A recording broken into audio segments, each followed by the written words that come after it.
கிறிஸ்தவர்களின் புனித தவக்காலம் நெல்லையில் சாம்பல் புதன் சிறப்பு பிரார்த்தனையுடன் துவங்கியது. கிறிஸ்தவர்களின் புனித தவக்காலம் சாம்பல் புதன் சிறப்பு பிரார்த்தனையுடன் துவங்கியது. இதனை முன்னிட்டு நெல்லை மாநகர் உடையார்பட்டி திரு இருதய ஆலயத்தில் நடந்த சிறப்பு திருப்பலியில் திரளானவர்கள் பங்கேற்று சாம்பலால் சிலுவை வரைந்து தவக்கால வழிபாட்டை தொடங்கினர். இயேசு கிறிஸ்து உயிர்ப்பு பெற்ற தினத்தை கிறிஸ்தவ மக்கள் 40 நாட்கள் தவக்கால விரதமிருந்து அசைவம் ஆடம்பர செலவுகளை தவிர்த்து சிலுவை வழிபாடு நடைபயணம் மேற்கொண்டு ஏழைகளுக்கு உதவி செய்து இறைவனை வழிபடுவதுடன் தொடக்க நாளாக சாம்பல் புதன் அனுசரிக்கப்படுகிறது. 40 நாட்கள் தவக்கால வழிபாட்டை சிறப்பு பிரார்த்தனையுடன் கிறிஸ்தவர்கள் தொடங்கினர்.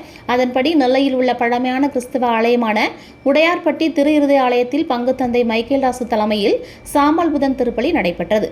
இந்த சிறப்பு திருப்பலியில் இறையாற்றிய பின்னர் வழிபாட்டில் கலந்து கொண்ட கிறிஸ்தவ மக்களுக்கு சாம்பலால் சிலுவை வரைந்து அவர்களை தவக்காலத்திற்கு ஆயத்தப்படுத்தி ஆசீர்வாதம் செய்யப்பட்டது. திருப்பலியில் திரளான கிறிஸ்தவர்கள் குடும்பத்துடன் கலந்து கொண்டு சாம்பலால் நெற்றியில் சிலுவை வரைந்து தவக்கால விரதத்தை தொடங்கினர்.